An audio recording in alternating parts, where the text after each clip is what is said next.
All right, Pops, let me talk about Tulsa King. I know that you guys are probably ahead of me. I'm going to talk mostly about episodes 6 and 7. I feel like we made some strides forward, and yet at the same time, my frustration with the show is still really, really high as well because it's such a great show that always seems to find a way to get in its own way. And what I mean by that is in season 2, it just derailed itself from like making any sense because you introduced all these interesting characters and then you just didn't do anything with them.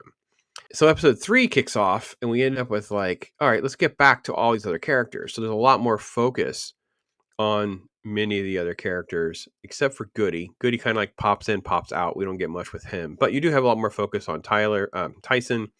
You do have a little bit more with Mitch, and he has a new love interest, and some of that kind of stuff works really well.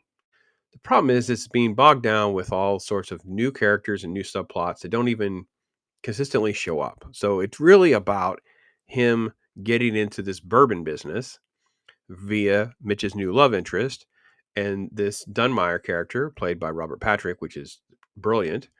And then it just keeps escalating.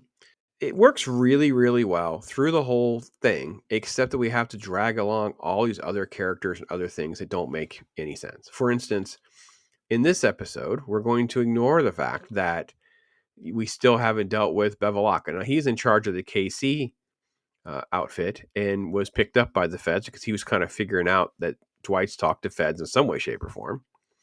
And then there was this big meeting to deal with Ray Renzetti, and they're going to have a big moment there with Quiet Ray, and there's an assassination attempt by Dunmire's son, Cole, and his men. And then, that's kind of working out with Dwight. They don't really get it totally worked out, but at least it's on the shelf. Like, I don't know that I like it or not, because now the episode's not about any of that or any of those things. It's all about the Attorney General, some other new character that we haven't, and his loyalty to Dunmire. And Dwight's going to have all this sort of like, get my liquor license back for Joanne. And then Margaret is going to set things up with bringing Thresher back. And all of that is what's going to go on in this episode. So again, it's another element that's not relevant to what's been going on. So let's just try something new.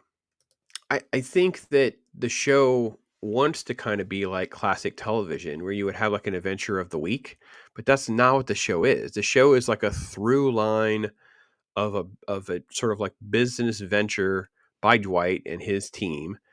And it's being disrupted by all these random ideas from these writers. And I feel like, is this a episode 1, episode 8 kind of problem? We're going to see like the first one was written by, Dave Erickson and Stallone.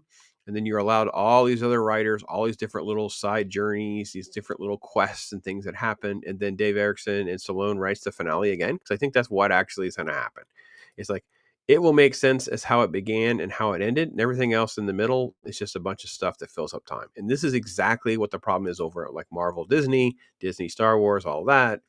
Is that everything else is just filled out. Now, who cares? Like, so in this most recent episode, Tyson, Spence, and they get Bodie involved as well, I believe. And you have just sort of random quests, random things that are going to go on. We're going to do different things. And this one, no, it was Goody, Tyson, and Spence. They do like a frat house drug theft so that Tyson can learn to be an earner. Okay. None of that's helping at all. It is it's just so much wasted time because you have so many characters and you don't know what to do with them. So I think you should have had a better follow up with the dad and the dad giving him advice and helping him, and then to figure out he has to be a good earner. He has to figure that out. And dad could have given him some advice and then go to Goody. At least you'd have a subplot and an arc that is connected better. Tyson also has to even out. They got to figure out what they're doing with this character, because if he continues to be like hot-headed and irresponsible like this, then he kind of needs to get whacked. He needs to get taken out.